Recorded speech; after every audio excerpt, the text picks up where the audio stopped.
हम परमेश्वर के वचनों में जाएंगे और अभी समय है कि हम चौथे अध्याय में पहुंच चुके हैं। हमारा मत्ती 3 अध्याय जो है वो कंप्लीट हो चुका है और हम चौथे अध्याय में पहुंचे हैं। और आइए हम देखते हैं कि वहाँ कौन कौन सी बातें लिखी हुई हैं। अगर आपके पास में पवित्र बाइबिल अर्थात ये वाली अगर बाइबिल है आपके पास में, तो उसमें हेडिंग लिखा होगा, आप देखिए, यीशु की परीक्षा, है ना, यीशु की परीक्षा। चौथे अध्याय पहले पद से लेकर के 11वें पद के बीच में यीशु की परीक्षाएं हैं। और ये परीक्षा 3 प्रकार से परखने वाले ने, परखने वाला कौन है आपको आगे चल के मैं बताऊंगा, क्योंकि 10वें पद में बात जो है वो साफ हो जाती है कि हे शैतान दूर हो जा। तो ये परखने वाला कौन है? ये परखने वाला जो है वो शैतान है। चलिए हम देखते हैं क्या लिखा है परमेश्वर के वचन में। तब आत्मा यीशु को जंगल में ले गया ताकि इब्लीस से उसकी परीक्षा हो। वह 40 दिन और 40 रात निराहार रहा। तब उसे भूख लगी। तब परखने वाले ने पास आकर उससे कहा, यदि तू परमेश्वर का पुत्र है तो कह दे कि ये पत्थर रोटियां बन जाए। यीशु ने उत्तर दिया, लिखा है, मनुष्य केवल रोटी ही से नहीं परंतु हर एक वचन से जो परमेश्वर के मुख से निकलता है जीवित रहेगा। व्यवस्था विवरण और उसके 8:3 में ये बात लिखी हुई है, मनुष्य केवल रोटी ही से नहीं परंतु परमेश्वर के हर एक वचन से वह जीवित रह सकता है। ये बात हमको व्यवस्था विवरण 8:3 में हमको देखने को मिलती है। व्यवस्था विवरण 8:3 में जो बातें हैं परमेश्वर के वचन में, परमेश्वर के वचन से जीवित रह सकते हैं। तो मनुष्य की जरूरत, क्योंकि भूख लगी है प्रभु यीशु मसीह को, वो 40 दिन तक, जब यीशु का 32वां हुआ उसके बाद में जंगल में चला गया और जंगल में 40 दिन 40 रात तक उसने उपवास रखा। और उस बीच में निराहार का मतलब होता है, निराहार का मतलब क्या होता है? निराहार मतलब किसी प्रकार का आहार नहीं लिया। वो चाहे जल हो, चाहे वो भोजन हो, चाहे वो कुछ भी चीज हो, किसी प्रकार का उसने आहार नहीं लिया, किसी प्रकार से उसने भोजन नहीं किया और वो भूखा रहा। और जब क्या होने वाला है, अब पूरा होने वाला है, तो क्या कर रहा है? 40 दिन 40 रात तक वो क्या है? निराहार रहा, है ना। निराहार जो था वो समय निकल गया, उपवास का समय निकल गया। लेकिन अब क्योंकि भूख जो है वो बहुत तेज लगेगी, क्योंकि उपवास पूरी हो चुकी है। हम भी जब एक दिन का या उपवास रखते हैं 40 दिन, जैसे प्रभु यीशु मसीह ने रखा, बहुत कम लोग हैं जो ऐसे रख पाते हैं। और मैं सोचता हूँ कि इस दुनिया में अभी तक ऐसा कोई नहीं होगा मेरे ख्याल से। मैं जहाँ तक सोचता हूँ कि 40 दिन 40 रात तक वो बिना खाए बिना पिए कोई भी व्यक्ति उपवास रखता हो। लेकिन प्रभु यीशु मसीह ने ऐसा किया, क्योंकि असंभव को संभव बनाने वाला हमारा परमेश्वर है ना। और उसने क्योंकि देखिए अब उपवास है और 40 दिन 40 रात तक वो भूखा है, तो सबसे जरूरत अभी उसको किस बात की जरूरत है? अभी सबसे पहली जो बात की जरूरत है वो क्या है? भूख। क्योंकि उसे भूख लगी, तो उसकी भूख जो है वो बहुत इंपॉर्टेंट है उसके लिए। लेकिन उसी भूख का फायदा उठा रहा है कौन? शैतान, है ना। उसी भूख का फायदा उठा रहा है शैतान और कह रहा है, इस पत्थर से कह दे कि क्या बन जाए? ये पत्थर जो है वो रोटी बन जाए, क्योंकि तू परमेश्वर का पुत्र है, तू कहेगा तो ये हो जाएगा। बहुत सारे लोग हैं जो आज चैलेंज करते हैं, तू कहेगा तो हो जाएगा, तू करेगा तो हो जाएगा। और क्या हो रहा है कि हम लोगों की परीक्षा करने का प्रयास बहुत लोग करते हैं। लेकिन मैं आप लोगों को बता दूं, शैतान जो है वो किसी न किसी रूप में हमारी परीक्षा करता है। अय्यूब के जीवन से में हम देखते हैं कि अय्यूब की परीक्षा हुई और अय्यूब जो है उस परीक्षा में उत्तीर्ण हो गया, है ना। वो कभी अपने मुख से पाप नहीं किया, ये बात को हम देख रहे हैं। और आइए अब देखते हैं कि 40 दिन 40 रात तक निराहार, ये जो घटना है हम पिछले दिनों में देखते हैं। 40 दिन 40 रात जो है बाइबिल में कई दफा आया है। 40 दिन 40 रात तक पानी गिरता रहा लगातार नूह के दिनों में, है ना। नूह के दिनों में 40 रात तक, है ना। 40 की जो घटना, 40 साल तक इजरायली जो है वो जंगल में भटकते रहे। ये 40 जो है वो बड़ा ही इंपॉर्टेंट है ना। और हम देखते हैं कि 40 दिन तक अभी ईस्टर के समय में भी दुख भोग सप्ताह कहते हैं, लेकिन मैं बिल्कुल दुख भोग सप्ताह नहीं कहूँगा। इस दुख भोग सप्ताह या दुख भोग दिन नहीं कहूँगा उसको, क्योंकि प्रभु ने हमें आनंद दिया, खुशियाँ दिया और कहा प्रभु में सदा आनंदित रही। चाहे वो ईस्टर हो, चाहे क्रिसमस हो, चाहे वो 300 साल का 365 दिन में कोई सा भी दिन हो, हमेशा आनंदित रहना है। और हमें आनंदित रहने के लिए प्रभु ने बनाया, हमें आनंद करना है, उसकी स्तुति करना, उसकी महिमा करना है। बस इसी में आप लगे रहिए। पहली परीक्षा रोटी के ऊपर, क्योंकि मनुष्य अगर भूखा है तो सबसे बड़ी जरूरत जो है वो क्या है? रोटी ही है। तो सबसे मनुष्य जो है रोटी, कपड़ा, मकान, ये 3 चीज के लिए अपने जीवन भर कमाई करता है, जीवन भर कमाता है। और नब्ज को शैतान पकड़ता है। नब्ज क्या है? हमारी कमाई का जो जरिया है, जो हम कमा रहे हैं वो किसके लिए कमा रहे हैं? पेट और अपना शरीर और अपने आसपास के लोग जिसे हम बहुत प्रेम करते हैं उनके लिए हम कमाई करते हैं। रोटी, कपड़ा और मकान, ये 3 चीज। तो शैतान जो है इन्हीं चीजों को टारगेट करता है और कहता है कि तू कहेगा या तू करेगा तो ये हो जाएगा, क्योंकि तू, अरे मैं तो कर सकता हूं ना, मैं तो बना सकता हूं ना, मैं तो कमा सकता हूं ना, मैं तो कर सकता हूं।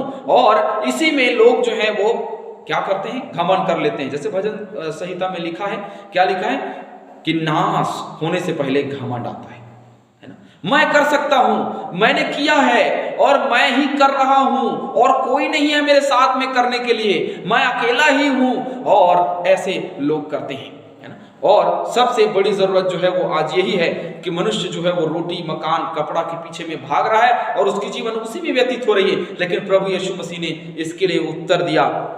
व्यवस्था विवरण 8:3 का उसने इस्तेमाल किया और कहा, जो व्यवस्था विवरण 8:3 में लिखा उसको कहा, लिखा है, कहा बाइबल में लिखा है, व्यवस्था विवरण 8:3 में लिखा है, मनुष्य केवल रोटी से नहीं परंतु हर एक वचन से जो परमेश्वर के मुख से निकलता है जीवित रहेगा।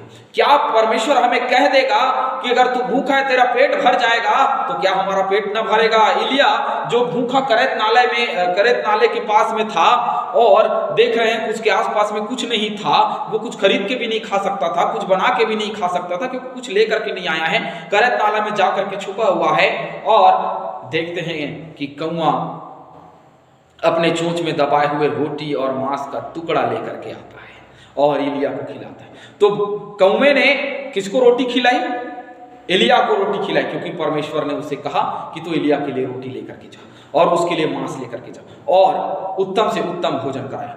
इजरायली प्रजा को जब परमेश्वर ने मिस्र देश से छुड़ाया, तो हम देखते हैं, आगे जब देखेंगे तो हम पाएंगे, जब मिस्र देश से उसने उनको छुड़ाया तो क्या किया उसने? जब मिस्र देश से छुड़ाया तो हम देखते हैं कि वहां पे मन्ना और बटेर बरसा करके इजरायलियों के पेट को भरा। और हम देखते हैं कि प्रभु यीशु मसीह के दिनों में हम देखते हैं, क्या देखते हैं कि प्रभु यीशु मसीह के पीछे 5000 भीड़ चल रही है और वो बहुत भूखे हैं।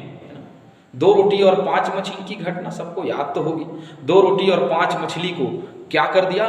प्रभु यीशु मसीह ने दुआ किया और 5000 लोगों को खिला दिया। उसके बाद में 12 टोकरा वो क्या हो गया? बच गया, भरा रहा और उसका भंडार भरा रहा। तो जो प्रभु यीशु मसीह, जो परमेश्वर देता है, वो भंडार कभी खाली नहीं होता। लेकिन मनुष्य को शैतान कैसे करता है? बहकाता है। मनुष्य को क्या करता है? शैतान बहकाता है। देखिए हम बहुत धोखे में होते हैं, जैसे मैंने पिछले दिनों में कहा था, बहुत धोखे में होते हैं। तो शैतान जो है वो बहुत अन्य तरीकों से, तो प्रभु यीशु मसीह ने किस रूप में जवाब दिया? यहाँ पे बहका रहा है शैतान प्रभु यीशु मसीह को कि तू कह दे, क्योंकि वो तो ईश्वर है, वो कहेगा तो हो जाएगा, है ना। प्रभु यीशु मसीह कहता रोटी बन जाता, लेकिन उसने ऐसा नहीं कहा। क्या कहा? मनुष्य परमेश्वर के एक एक वचन से जीवित रह सकता है, लिखा है बाइबल में, है ना। व्यवस्था 8:3 में लिखा है कि जो मनुष्य परमेश्वर के साथ और परमेश्वर के वचन के पास में बना है वो कभी भूखा ना रहेगा। एलिया को उसने भोजन कराया, 5000 लोगों को, 5000 भीड़ को उसने भोजन कराया, इजरायली प्रजा को उसने भोजन कराया, तो वो हमें कभी भूखा नहीं सोने देगा। वचन कहता है कि क्या आकाश में उड़ने वाली पक्षियां जो हैं वो सुबह भूखे उठती हैं लेकिन रात में वह भूखे नहीं सोती। तो क्या परमेश्वर जिसने अपने स्वरूप और अपने समानता में हमको बनाया है वो क्या हमें भूखा सोने देगा? बिल्कुल भूखा नहीं सोने देगा। और परमेश्वर की आशीष है कि हम भूखे नहीं सोएंगे, है ना। तो रोटी आज की जरूरत है, रोटी, कपड़ा, मकान आज का जरूरत है, लेकिन प्रभु यीशु मसीह ने कहा कि परमेश्वर के वचन से सब कुछ हमें प्राप्त हो सकता है। ऐसा नहीं है कि हम 365 दिन भूखे रहेंगे और हम जिंदा रहेंगे, ऐसा बिल्कुल नहीं है। परमेश्वर हमारे लिए व्यवस्था करने वाला है, वो हमारे लिए व्यवस्था करेगा। हम भूखे रहेंगे, परमेश्वर का वचन कहता है, उसने हमसे वाचा बांधा है ना, कि भूखे कोई नहीं रहेगा और सबके लिए उसने भोजन तैयार किया है। उत्पत्ति के दिनों में सबके लिए उसने क्या किया है? भोजन तैयार किया है। तब देखिए, अब देखिए, अब ये तो रोटी की जरूरत, प्रभु यीशु मसीह 40 दिन 40 रात तक निराहार था और आगे भी रह सकता था, इसलिए रोटी की जो जरूरत है वो अब शैतान जो है वो रोटी की जरूरत जान गया है, अब इसे रोटी की जरूरत नहीं है। अब देखिए क्या कर रहा है शैतान, चलिए देखते हैं क्या कर रहा है। तब इब्लीस उसे पवित्र नगर में ले गया और मंदिर के कंगूरे पर खड़ा कर दिया। देखिए मंदिर का कंगूरा मतलब टॉप, ऊपर, तो मंदिर का कंगूरा जो है वो टॉप में है ना, जो ऐसे नोक सा मंदिर देखिए बना रहता है, गुम्मत के ऊपर नोक होता है, वहां पे लेकर के चला गया और ले जाकर के क्या, नहम्या 11:1 में मंदिर का गुम्मत के विषय में लिखा हुआ है और दानियल 9:24 में भी लिखा हुआ है। तो देखिए वो मंदिर जो है उसका वर्णन हमको मिल रहा है, तो उसमें आप जाकर के देखेंगे, पढ़ेंगे। मैं सब वचन आप लोगों के साथ में पढ़ के बता देता हूँ, लेकिन हम लोग बहुत जल्दी आगे बढ़ेंगे तभी हम बाइबल को पूरी सीख पाएंगे। इसीलिए मैं आप लोगों को जो है वर्ष बता दे रहा हूँ, आप उसको पढ़िए और क्या क्या बात वहां लिखा है मैंने आपको बता दिया है। और उससे कहा, यदि तू परमेश्वर का पुत्र है तो अपने आप को नीचे गिरा दे, क्योंकि लिखा है। देखिए, क्योंकि प्रभु यीशु मसीह ने वचन का इस्तेमाल किया था। अब शैतान क्या कर रहा है, आप देखिए, वचन का ही इस्तेमाल कर रहा है और वचन का इस्तेमाल करके और वचन का ही प्रयोग करके क्या कर रहा है, प्रभु यीशु मसीह को बहकाने की कोशिश कर रहा है। क्या? क्योंकि लिखा है। जब तूने कहा ना लिखा है वचन में कि हर एक वचन से, परमेश्वर के मुख से जो निकलता है उसे जीवित रह सकता है, तो वचन में ही लिखा है। कंगूरे पे ले जाकर के कह रहा है तो वचन में ही लिखा है। कहां लिखा है? भजन 21, 11, 12, व्यवस्था 6, 16, इन दोनों वचनों को आप पढ़ेंगे तो आप पाएंगे कहां लिखा है, क्या लिखा है वहां। भजन 91, 11, 12 और व्यवस्था विवरण, भजन 91, 11, 12 में लिखा है ना, लिखा है। तो चलिए क्या लिखा है, वह तेरे विषय में अपने स्वर्गदूतों को आज्ञा देगा और वे तुझे हाथों हाथ उठा लेंगे, कहीं ऐसा ना हो कि तेरे पांव में पत्थर से ठेस लगे। देखिए, स्वर्गदूत तू क्या कर, यहां से अपने आप को क्या कर, क्या लिखा है, वह तेरे विषय में अपने स्वर्गदूतों को आज्ञा देगा, वह और वे तुझे हाथों हाथ उठा लेंगे। अपने आप को यहां से गिरा दे। क्यों गिरा दे?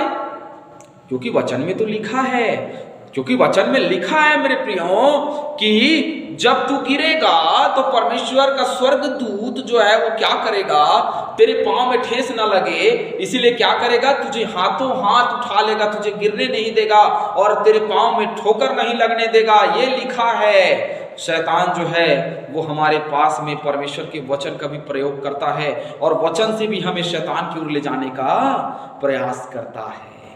बिल्कुल आप सचेत रहिए, जागते रहिए। मैं हमेशा कहता हूं शैतान जो है वो फाड़ खाने वाला सिंह के समान बैठा है। आप बिल्कुल सचेत हो जाइए और वचन का इस्तेमाल करता है। बहुत सारे लोग हैं जो वचन का इस्तेमाल करके क्या करते हैं, और वचन का इस्तेमाल करते हैं, सामर्थ भरे काम को हमें दिखाते हैं और हमें लालच में फंसा देते हैं और हमें शैतान के मार्ग को पकड़ा देते हैं और हम शैतान के मार्ग में चले जा रहे हैं। बहुत सारी कलीसियाएं हैं जिसमें पीने की जो बात है वो योग्य है, हम लोग जो है पीते हैं और पी करके आराधनालय में बैठते हैं और बहुत जगहों में हम देखते हैं कि पैसे के लालच से भरे हुए लोग हैं और बहुत सारी बातें होती हैं। सचेत रहिए, ऐसे लोग परमेश्वर के वचन के विरुद्ध हैं और शैतान उनको वचन में फंसा करके रखा हुआ है। 7वें पद में लिखा है, यीशु ने उससे कहा, यह भी लिखा है, तू प्रभु अपने परमेश्वर की परीक्षा ना कर।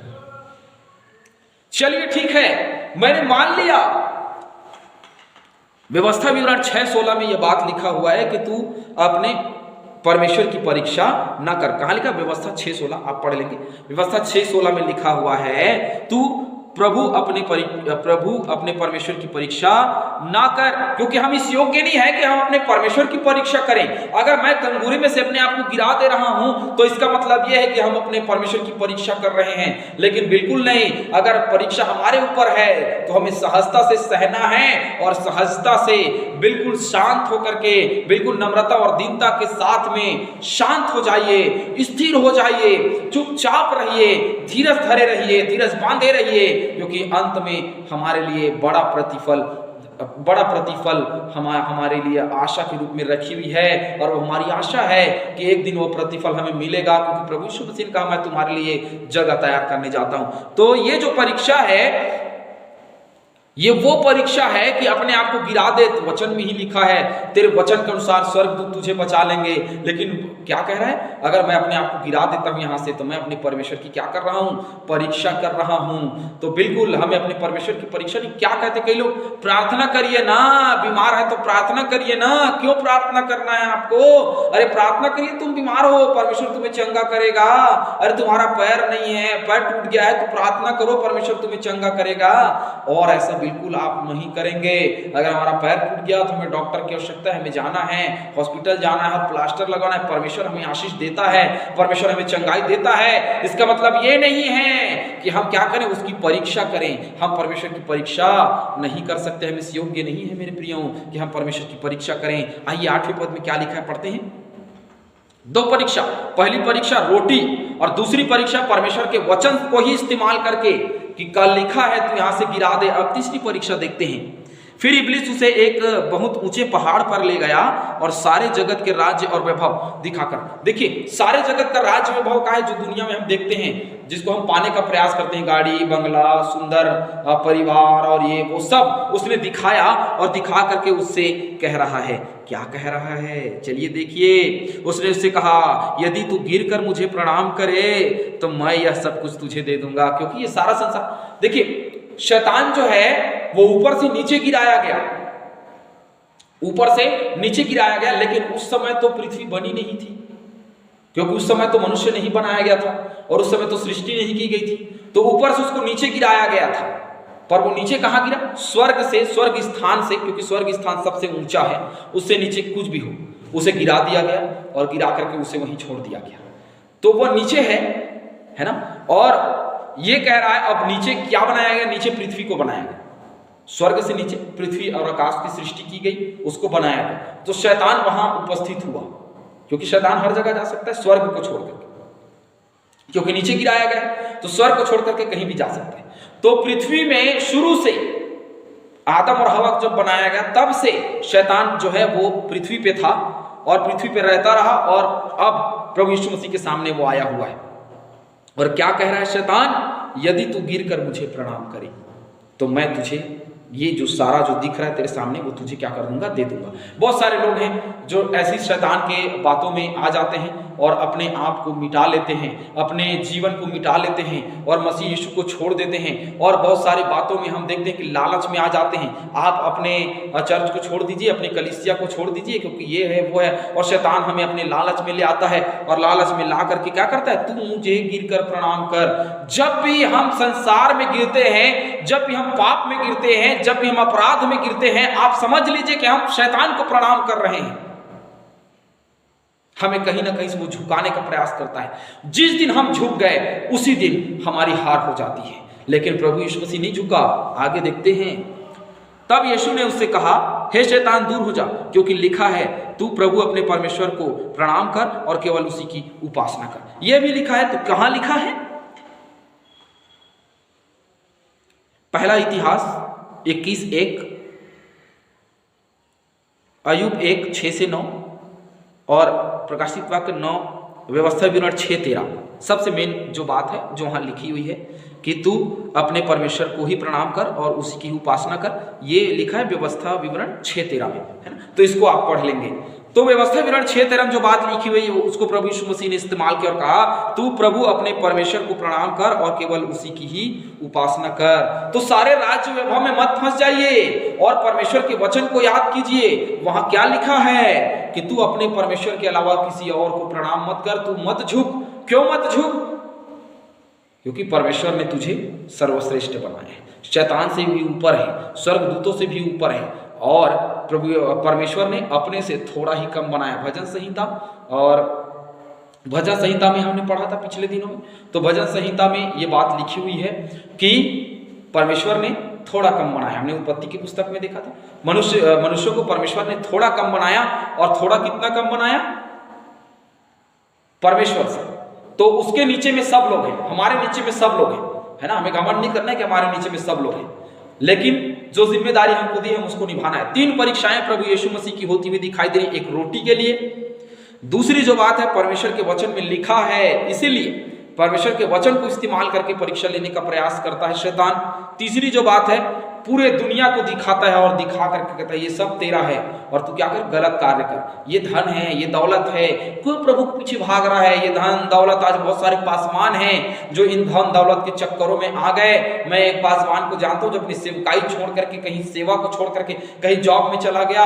आपको मैं बता रहा हूं कि जो सेवक गण है उनका जो जॉब है बड़े आसानी से लग जाता है। क्यों? जो कि शैतान जो है वो राज्य वो दिखाता है। कमाई का बहुत सारा जरिया वो निकाल करके हमारे सामने रख देता है। बिजनेस का बहुत सारा जरिया, आज बहुत सारे बिजनेस मैन बन चुके हैं, बहुत सारे लोग कबाड़ी धंधा कर रहे हैं और बहुत सारे पासवान हैं कि वो बिजनेस कर रहे हैं और व्यापार चला रहे हैं। और एक बात बता रहा हूं आपको, सेवा को भी व्यापार बना देते हैं और इस चीज में फायदा है और शैतान हमें को बहका देता है और वचन के अनुसार वचन के साथ में वचन का इस्तेमाल करके हमें क्या करता है, बहका देता है और रोटी कपड़ा और मकान जो मनुष्य की जरूरत है उसको इस्तेमाल करता है और वो हमको बहका देता है। पूरा राज्य वो बहुत दिखाता है ये सब तेरा है, लालच देता है। जो 3 बातें हैं मैं आपको बता रहा हूं ये पूरे लालच से संबंधित है और पूरी लालच भरी बातें हैं। लेकिन एक जो दूसरी परीक्षा है वो परमेश्वर के वचन की बात है। तो परमेश्वर के वचन से कैसे बचोगे? अगर हमें परमेश्वर की वचन याद है, परमेश्वर के वचन में हम बने हुए हैं, परमेश्वर के अध्ययन में हम बने हुए हैं, परमेश्वर के वचन के अध्ययन में अगर हम बने हुए हैं तो हम बचेंगे, नहीं तो हम बिल्कुल नहीं बचेंगे।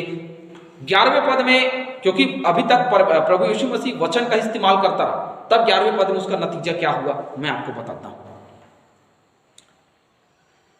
लिखा है तब शैतान उसके पास से चला गया और देखो स्वर्गदूत आकर उसकी सेवा टहल करने लगे। जब अंत में शैतान हार जाता है तो क्या करता है? चुपचाप पास चला जाता है ना? बिल्कुल शैतान हारा हुआ है। जब क्रूस में प्रभु यीशु मसीह को चढ़ा दिया उसने तो बहुत खुश हो रहा था, बहुत आनंद कर रहा था। क्यों आनंद कर रहा था? क्योंकि उसको लगा अब मैं जीत गया। लेकिन जिस दिन प्रभु यीशु मसीह जी उठे उस दिन शैतान का जो सिर है वो झुक गया। मृत्यु पे जय पाने वाला प्रभु यीशु मसीह वो पहला उठा है जिसने मृत्यु पे जय पाया। उसने मृत्यु पे जय पाया और जय पा करके जब जी उठा तो शैतान हार गया। वो हारा हुआ है, हमेशा से, शुरुआत से हारा हुआ है और आज भी हारा हुआ है और आने वाले दिनों में भी हारा हुआ है।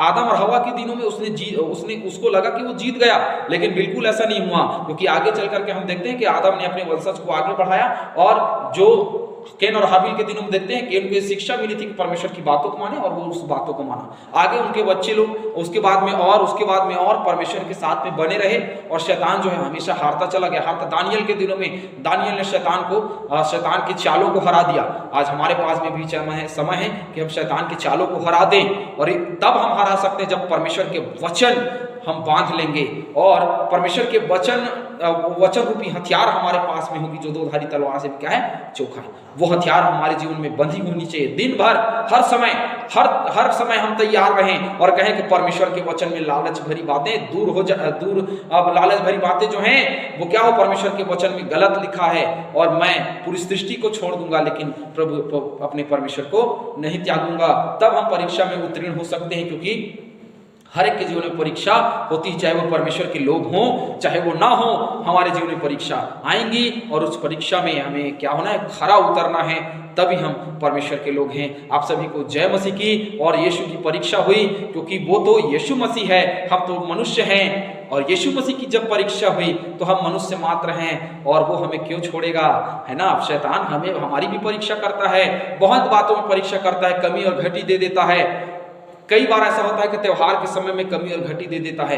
पिछले साल में कुछ कमी और घटी त्योहार के समय में मेरे घर में थोड़ी सी समस्या हो गई थी क्योंकि मेरी जो बेटी है वो ऑपरेशन में हुई तो थोड़ी सी समस्याएं हो रही थी। लेकिन प्रभु ने ऐन वक्त में, अंत में, लास्ट में, है ना, आखिरी में प्रभु ने बड़ी सहायता की, है ना। और किसी को हमारे यहाँ भाई है और किसी को सहयोग के लिए उसने उबारा और वो सहयोग क्योंकि देखिए हम प्रभु में जब बने रहते हैं, परीक्षा हमारे जीवन में आती है कमी और घटी के साथ में और बहुत सारी बातों के साथ में, लेकिन हमें उसे क्या करना है, हमें उससे निकलना है। और हम तब निकल सकते हैं मेरे प्रियो, हम तब निकल सकते हैं जब उसके साथ में, उसके पास में बने रहेंगे। मैं हमेशा अपनी पत्नी से कहा करता था, कोई बात नहीं, आज कमी और घटी है, मेरी बेटी है और मैंने उसके लिए भी वस्त्र नहीं लिया हुआ था, मैं उसके लिए भी कपड़ा नहीं लिया। तो मैं आपको बता रहा हूँ, मैं 23 तारीख को जा करके, 23 दिसंबर को जा करके मैंने उसके लिए कपड़ा लिया, क्योंकि कहीं से मुझे मिला, प्रभु की आशीष मिली मुझे और उसके वजह से मैंने लिया और लेकर के आगे कार्य को किया। और मैं धान लगाया हुआ था, वो भी मेरा बाद में बिका और बाद में उसका पैसा मिला और बहुत सारी समस्याएं थी, लेकिन प्रभु ने उसको उबारा। क्यों उबारा? क्यों उबारा? क्योंकि अंत तक जब आप धीरज धरे रहते हो तो क्या करता है प्रभु? आपकी सहायता के लिए अपने आकाश के झरोखे खोल देता है। अंत तक धीरज धरे रहिए। ऐसा समय आएगा कि उस समय आने से पहले, क्रिसमस आने से पहले मुझे आशीष मिली है ना, वैसे ही हर काम होने से पहले हमें हर एक प्रकार की कमी घटी परमेश्वर जो है क्या करता है? पूरी कर देता है। आप सभी को जय मसीह की, आप सभी का धन्यवाद करता हूं और आप सभी से एक रिक्वेस्ट करता हूं कि ये जो चैनल है आप उसको सब्सक्राइब करें ना करें, लाइक करें ना करें, लेकिन आप इस चैनल को देखें, लगातार इसमें से वचन सीखें और आप दूसरे तक पहुंचाएं, दूसरों को बताएं, ताकि वे लोग भी परमेश्वर के वचन को सीख सकें। आप सभी को जय मसीह की, गुड नाइट।